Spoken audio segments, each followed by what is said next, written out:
Assalamualaikum warahmatullahi wabarakatuh. Kami akan menampilkan tentang proses berpikir dan pemecahan masalah. Kami dari kelompok 6, kelas 1A Prodi D3 Keperawatan, mata kuliah Psikologi, Stikes Karisma Karawang. Anggota kelompok kami, Mayang Sulistiani, Sabrina Aisyah Putri, Tri Fauzia Al-Kais, dan Yunita Karlina. Berpikir itu apa ya?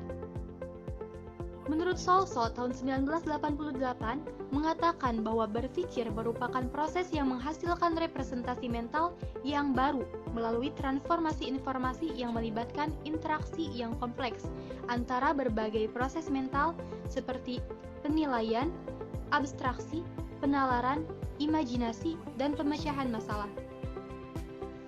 Sedangkan menurut Myers tahun 1988 mengatakan bahwa berpikir meliputi 3 komponen pokok, yaitu yang pertama, berpikir merupakan aktivitas kognitif. Yang kedua, berpikir merupakan proses yang melibatkan beberapa manipulasi pengetahuan di dalam sistem kognitif. Dan yang terakhir, berpikir diarahkan dan menghasilkan perbuatan pemecahan masalah. Lalu masalah itu apa? Masalah adalah suatu kondisi yang memiliki potensi untuk menimbulkan kerugian atau menghasilkan keuntungan yang luar biasa. Pemecahan masalah itu apa? Jadi, pemecahan masalah itu adalah tindakan memberi respon terhadap masalah untuk menekan akibat buruknya atau memanfaatkan peluang. Sedangkan langkah-langkah proses berpikir. Yang pertama, menganalisis ciri-ciri sejumlah objek yang spesies. Yang kedua, membandingkan ciri tersebut untuk menemukan hal yang sama. Dan yang terakhir, membuang ciri yang tidak benar dan menangkap ciri yang benar. Lalu kita masuk pada strategi. Strategi dalam pemecahan masalah. Yang pertama, strategi menyeluruh. Di sini, persoalan dipandang sebagai suatu keseluruhan dan dipercayakan untuk keseluruhan itu. Yang kedua, strategi detailistis. Di sini, persoalan dibagi-bagi dalam bagian-bagian dan dipecahkan bagian demi bagian. Yang pertama, mengatasi dengan pemecahan yang rutin, misalnya, mobil mogok, Anda starter berkali-kali.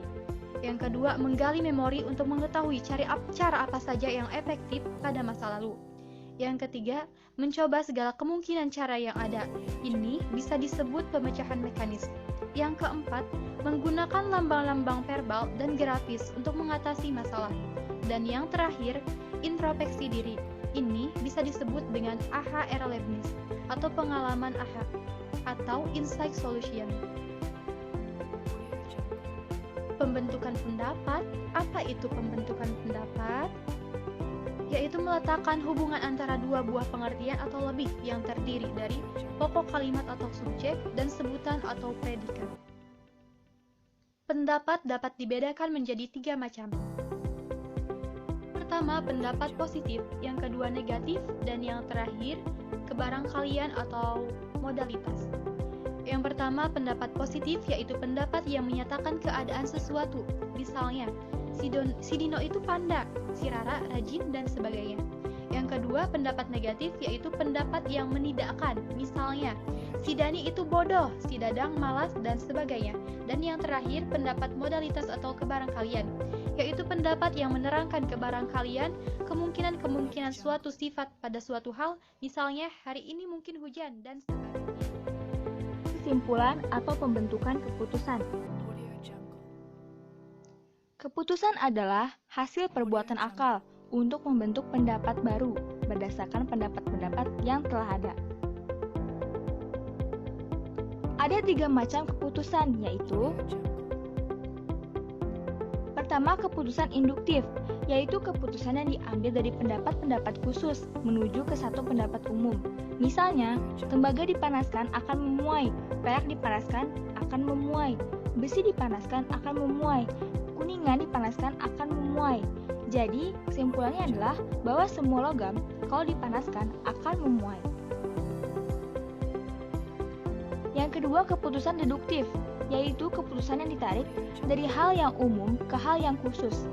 Jadi berlawanan dengan hal induktif. Misalnya, semua logam kalau dipanaskan akan memuai.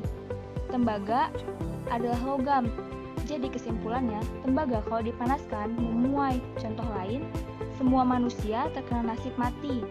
Si Karto adalah manusia, jadi pada suatu hari si Karto akan mati. Yang ketiga, keputusan analogis. Keputusan analogis yang diperoleh dengan jalan membandingkan atau menyesuaikan dengan pendapat-pendapat khusus yang telah ada. Misalnya, Totok, anak pandai, naik kelas. Jadi, kesimpulannya, si Nunung, anak yang pandai itu, tentu naik kelas.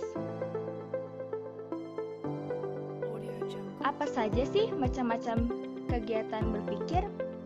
Berpikir asosiatif, yaitu proses berpikir di mana suatu ide dapat merangsang timbulnya ide lain. Jalan pikirannya tidak ditentukan atau diarahkan sebelumnya. Ide ini timbul secara bebas. Berikut asosiatif, juga terbagi lagi loh, ini dia.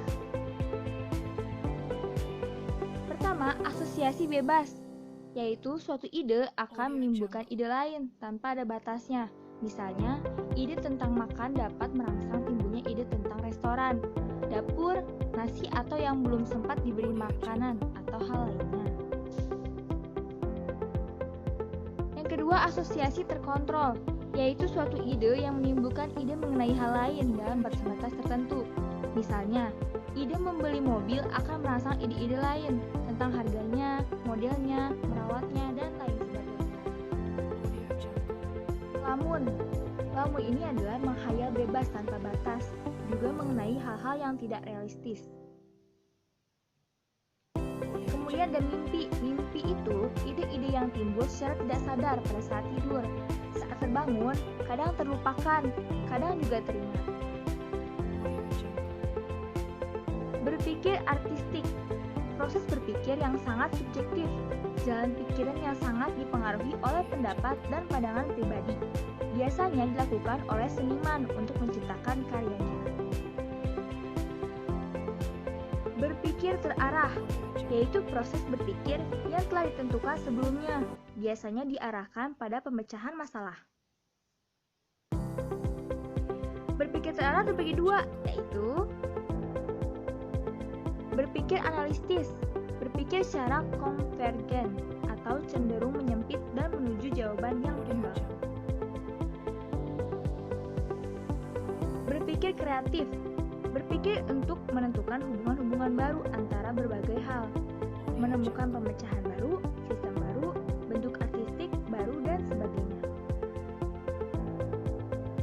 Nah, kesimpulan dari materi ini adalah, dari pembahasan kami di atas, dapat kami simpulkan bahwa berpikir adalah proses tingkah laku menggunakan pikiran untuk mencari makanan, pemahaman terhadap sesuatu, membuat pertimbangan dan keputusan atau penyelesaian masalah. Pemecahan masalah adalah tindakan memberi respon terhadap masalah untuk menekan akibat buruknya atau manfaat peluang. Macam-macam berpikir terbagi menjadi dua, yaitu berpikir asosiatif dan berpikir terarah. Langkah-langkah proses berpikir yaitu membutuhkan pengertian, pembentukan pendapat, dan penarikan kesimpulan atau pembentukan keputusan. Ada dua strategi pemecahan masalah, yaitu strategi menyeluruh dan strategi detailistis. Selain itu, ada beberapa strategi pemecahan masalah yang sering digunakan, yaitu trial dan error, insight solution, dan penyelesaian mekanis. Thank you for your attention. Semoga apa yang kami sampaikan bisa bermanfaat untuk kalian semua. Wassalamualaikum warahmatullahi wabarakatuh.